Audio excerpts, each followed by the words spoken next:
Yes, amen. Pag sumasamba ka, hindi pumapayapa buhay mo, ay, wala. Problema.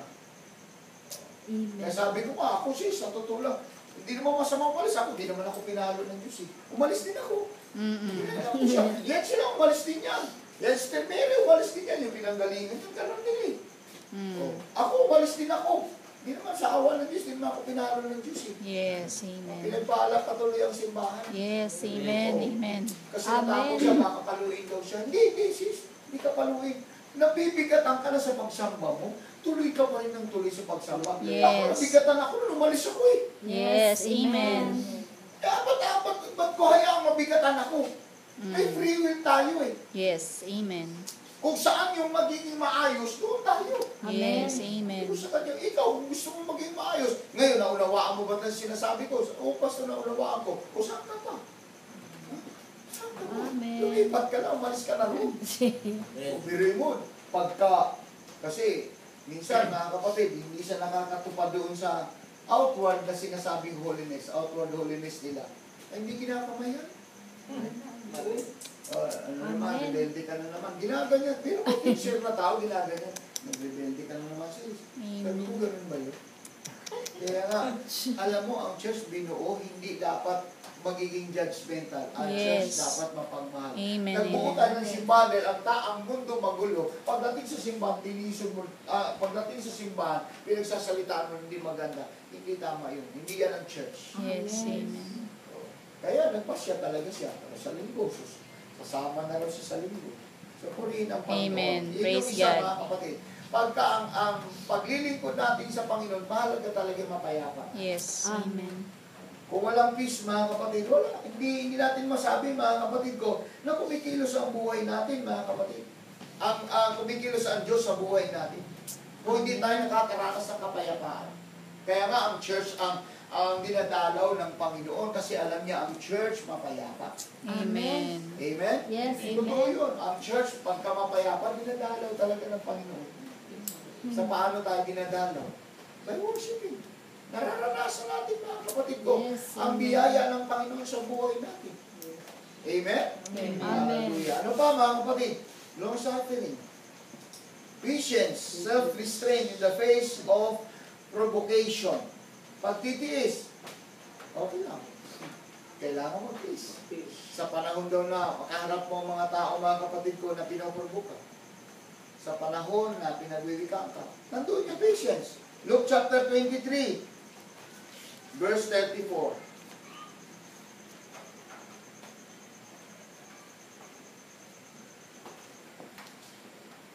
(34) 23:34. At sinabi ni Jesus, Ama, patawarin mo sila sapagkat hindi nila nalalaman ang kanilang ginagawa at sa pagkababahagi nila ng kanyang mga suot ay kanilang pinagsasapalaran. Okay. Ano ba itong senaryo na ito? Noong ang Panginoon, pinapersecute na. Noong ang Panginoon, ang kanyang damit na suot ay pinagpipistahan ng mga demonyo. Anong sinabi ng Panginoon, mga kapatid? Ama, patawarin mo sila sapagkat hindi nila alam ang kanilang ginagawa. So, ibig sabihin, meron talagang long suffering ang Panginoon. Yes. Ang sabi ng Bible, let this mind be in you, which was also in Christ Jesus. Diba? Amen. Ang kaisipang ito ng Panginoon ay maranasan din natin at magiging kaisipan din natin. Kaya sa lahat ng bagay, ang pagtitiis, mga kapatid, magagamit natin ito, lalo na pagka maharap tayo sa mga pagsubok, sa mga problemang dumarating sa ating mga buhay, sa mga provocation ng tao, sa mga persecutions ng tao, mga kapatid. Amen. Kailangan talaga natin magtiis pa rin. Amen. Amen? Amen. Hindi natin pwedeng gawin, mga kapatid ko, yung dati nating buhay. Kasi yung dating buhay, walang ano yun eh, walang, ika nga, markabahala yun eh, bahala na. Ngayon hindi eh. Nandun talaga yung pagtitiis, mga kapatid. Ha? Amen. Nandoon yung long sufferings. Nandoon yung pagtitiis ng bawat Kristiyano. Sa panahon ito, na tayo ay dumaranas ng anumang gagawin ng tao, sa panahon na anumang pwedeng manira, nagkaaway sa buhay natin. Sa panahon na tayo ay may pagsubok, hindi sa mga material na bagay. Kasi maraming klase ang pagsubok eh. Magagamit natin mga kapatid ang salitang pagtitiis. Amen. Amen. Amen. Sa paglilingkod sa Panginoon, pag walang pasensya, walang pagtitiis, mga kapatid, minsan marami ang bumabas. Minsan maraming napapagod, minsan maraming nagkukwit at sumusuko, mga kapatid ko.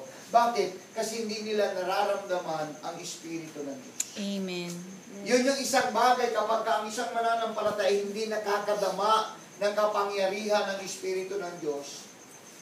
Isa ito sa dahilan kung bakit marami ang sumusuko. Amen. Amen. Marami ang nanghihina, marami ang umaayaw, marami ang nagbabago ang kaisipan, mga kapatid, at marami ang kumakalimot or kinakalimutan ang mga promises ng Diyos. Yes. Amen.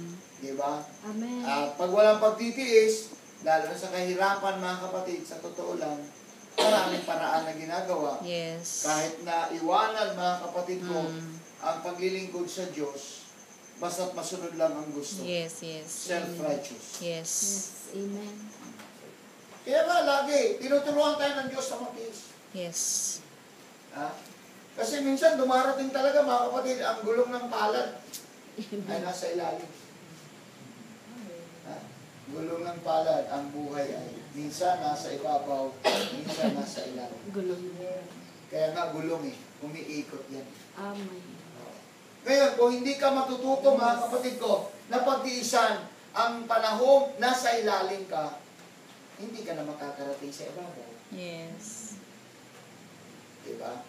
Pero, malay mo, sa pagtitiis mo, hallelujah, sa pag-unawa mo, sa pagsunod mo sa Panginoon, isang araw nakita ng Panginoon na ikaw ay naging matiising bilang Kristiyano, ilalagay ka na naman ng Lord dito sa taas. Yes. Amen. Na kung minsan pala, ang mga bagay na ito na nasa ilalim ay ginagawa ng Diyos na pagsubok para madala ka sa taas. Amen. Amen. Praise Kasi God. hindi ka madadala sa taas kung hindi mo pagtiisan kung anong nasa baba.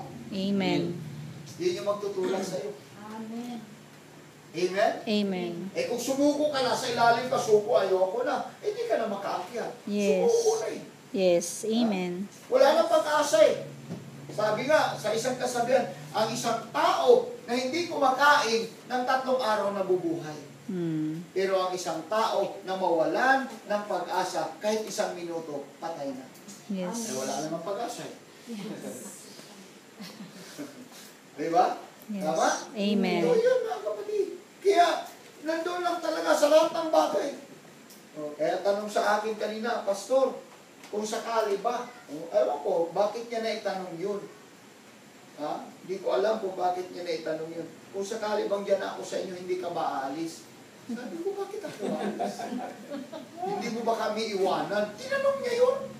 Gulat na ako, bakit sis? Eh, Pastor, tanong ko lang, hindi mo ba kami iwanan? Ayaw ko, naka-experience siya ng gano'n. Eh, first time ko lang siyang mamit kanina eh. Amen. Ayaw ko, naka-experience siya na inalisan din siya ng pastor. Ano ba yan? O, tinanong ako. Sabi ko, ay hindi sis, bakit ako alis? Wala namang narapat alis. Pero pag tumanda na ako, hindi ko na kayang mangaral, kaya meron nang papalit sa akin. Pero nandyan pa rin ako. Pero Yes. yung punto mong aalis at iwanan yung simbahan, hindi mangyari yun. Yes. Amen. Kasi buhay na natin yun. Yes. Amen. Mamamatay ako niyan pagka iaalis ako sa church. Yun na yung buhay. Amen? Amen. Amen. Hallelujah. Kasi, kontento na tayo sa Lord. Yes. Kung ano yung Amen. ibigay ng Lord, okay. Ha? Kung yan lang, okay. Kaya kung nandyan lang lagi nasa ilalim, okay lang. Yes. Walang problema eh. Basta Amen. pagdating ng araw, itataas tayo. Yes. Ayaw naman, Amen. Hindi ka may Amen. Hindi ka makarating sa langit. Yes. Eh, hindi naman yun ang iniisip ko yung panlupa eh. Yung panlangit eh. Yes. Amen. Mahirap na impyerno lang. Napakahirap. Eh, hindi palagi talaga iniisip natin. Kaya nga sabi ng Colossians chapter 3 verse 1, di ba? Hanapin ninyo ang mga bagay na nasa itaas. Ano yung nasa itaas? Langit. Amen. Huwag ang mga bagay na nandito sa lupa na iyan ay kakainin lamang ng tanga. Hmm. Kaya pag kinain ng tanga yan, ano mangyari sa iyo? Ha? Di ba? Amen. Kaya hanapin mo raw ang mga bagay na pangitaas. Ibig sabihin yung langit, mga spiritual na bagay. Amen. Amen? Amen. Kaya kasama doon ang pagtitiis. Kasama. Ano pa ang dapat na pangyari sa church, mga kapatid? The fruit of the Spirit is gentleness. Hallelujah. Born of humility. Ipinanganak na mayroong pagpapakumbaba. Bago pala mga kapatid ko, yung long suffering is kindness muna. Kagandahang loob. Ha? Kindness. Sweetness of temper that places others at ease. Born of mercy. Ayan. Ibig sabihin, ipinanganak na ang church matutong maging maawain. Amen. Amen? Amen. Ephesians chapter 4, verse 31.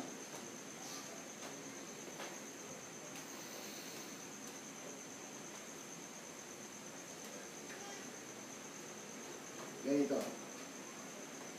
Ang lahat ng kapaitan at kagalitan at pagkakaalit at kadaldalan, panglilibak ay mga alisnawa sa inyo, pati ng lahat ng masamang akala. At magmamagandang loob kayo sa isa't isa, mga mahabagi na mga patawaran kayo sa isa't isa, gaya naman ang pagpapatawad sa inyo ng Diyos kay Kristo. Ayan. So, ibig sabihin mga kapatid, kindness, kagandahang loob, or kabutihan. Tama ba yun? Kabutihan, Yes, mga yes. kapatid. Mahabagin.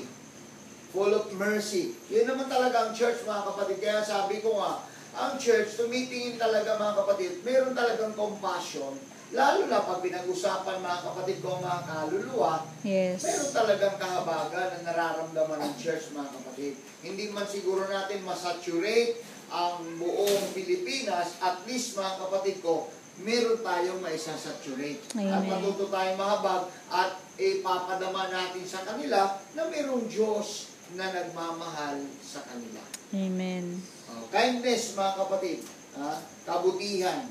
Kahabagan. Yun yung ating ginagawa ngayon, mga kapatid ko, sa church. Dahil yung kasunod yun yung goodness. Ang goodness means benevolence, mga kapatid. Kindness in action. Benevolence means, ano yun, mga kapatid? Tumutulong. Ayan. Amen. Amen. Galatians chapter 6, verse 10.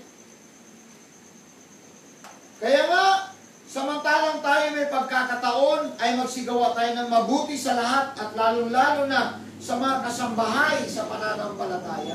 Amen. So, sa totoo lang mga kapatid, yun yung ating ipinagpe-pray ngayon.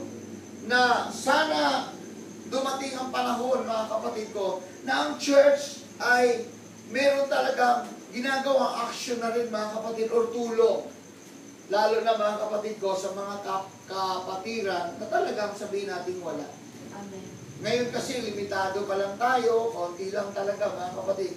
Pero sabi ko nga, yun yung ating pinagpipray. Kasi yung benevolence, mga kapatid ko, mission talaga yun eh. Na ang church ay magiging isang matulungin. Amen? Hindi talaga dapat ang Diyos magiging maramot, kundi magiging matulungin. Amen. Kasi ang Diyos hindi maramot sa atin.